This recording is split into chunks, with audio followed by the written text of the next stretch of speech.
Mitä on Workspacein kehittämä työympäristömuotoilu? Mitä sillä tarkoitetaan? Oikeastaan se on ehkä sellainen keskeinen asia, että tämä kokonaisvaltaisuus, eli otetaan huomioon niin kuin kaikki tekijät.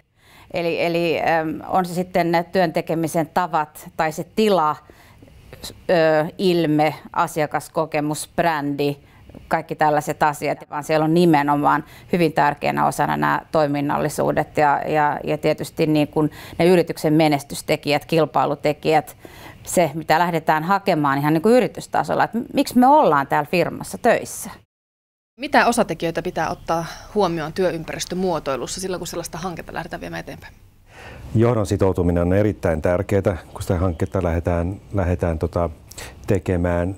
Ja toinen yhtä tärkeä on, miten ne ihmiset ottaa siihen mukaan, miten niitä osallistetaan, mitä niille luvataan.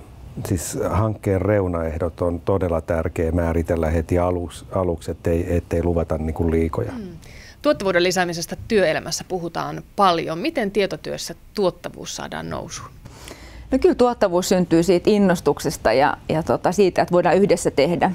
Ja sitä kautta synnytään sellaisia oivalluksia, jotka ei välttämättä muuten syntyisi. Että kyllä tuottavuus syntyy siitä, että koetaan sitä työn iloa ja halua löytää uusia ratkaisuja. Miten se voisi tiivistää, se viesti, mitä sä työtä tekeville ihmisille haluaisit nyt antaa? No kyllä se viesti on se, että jokainen kohtaaminen on mahdollisuus.